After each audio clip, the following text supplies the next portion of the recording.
Hi friends, நம்ம இன்றைக்கி பார்க்க போகிறது சிம்பிளான நார்த் இந்தியன் ஸ்டைல் பானிபூரி. வாங்க அதுக்கு தேவையான இன்க்ரீடியன்ஸ்லாம் பார்க்கலாம். வேக வச்ச பொட்டேட்டோ, வெங்காயம், புதினா, கொத்தமல்லி, புளி, ஒரு சின்ன துண்டு இஞ்சி, லெமன், பச்சை மிளகா, உப்பு, red chilli powder, panipuri puppet. இது எல்லா டிபார்ட்மெண்ட் ஸ்டோர்லேயும் அவைலபிளாக இருக்கும். நெக்ஸ்ட்டு நம்ம பானிபூரி ஸ்டஃபிங்க்கு பார்க்கலாம். வேக வச்ச உருளைக்கிழங்கு, பெரிய வெங்காயம் நல்லா சாப்பாக கட் பண்ணி எடுத்து வச்சுக்கணும். வேக வச்ச பொட்டேட்டோவை நல்லா ஸ்மாஷ் பண்ணி எடுத்து வச்சுட்டு சாப் பண்ணி வெங்காயத்தை போட்டு நல்லா மிக்ஸ் பண்ணி எடுத்து வச்சுக்கணும். அது கூட ரெட் சில்லி பவுடர் காரத்துக்கு ஏற்ப போட்டுக்கலாம். சாட் மசாலா இருந்தால் அது கூட போட்டுக்கலாம்.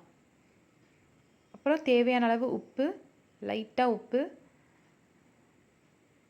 கருவேப்பிலை, கொத்தமல்லி போட்டு மிக்ஸ் பண்ணி எடுத்து வச்சுக்கணும்.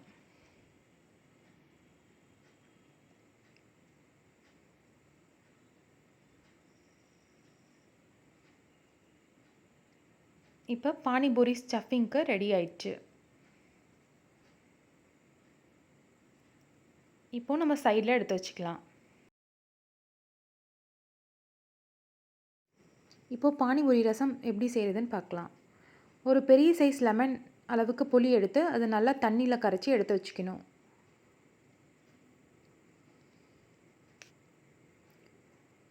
அப்புறம் அரைக்க 3 மடங்கு புதினானா 1 மடங்கு கொத்தமல்லி, அது கூட தேவையான அளவு உப்பு, பச்சை மிளகா, லெமன், அப்புறம் ஒரு சின்ன துண்டு இஞ்சி போட்டு அரைச்சி எடுத்துக்கணும்.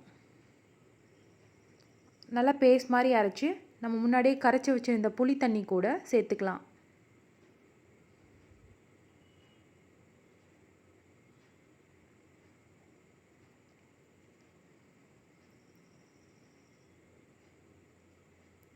லெமனை அரைக்கும் போதே அது கூட ஹாஃப் லெமனை கட் பண்ணி சேர்த்துக்கலாம். இல்லைனா அரைச்சி முடித்ததுக்கப்புறம் ஹாஃப் லெமனை கட் பண்ணி புழிஞ்சு விட்டுக்கலாம்.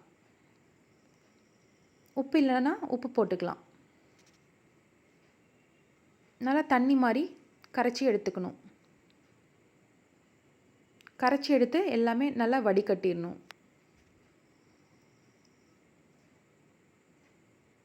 இப்போ பானிபூரி ரசம் ரெடி.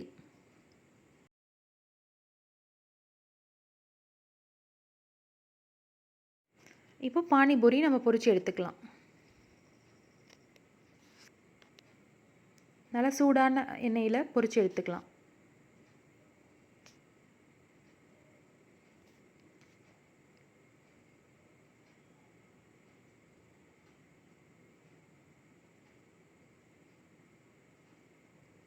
பானிபூரி ரெடி ஆயிடுச்சு. இப்போ நம்ம சர்வ் பண்ணிக்கலாம். ஒரு சிம்பிளான road side or north style panipuri ready.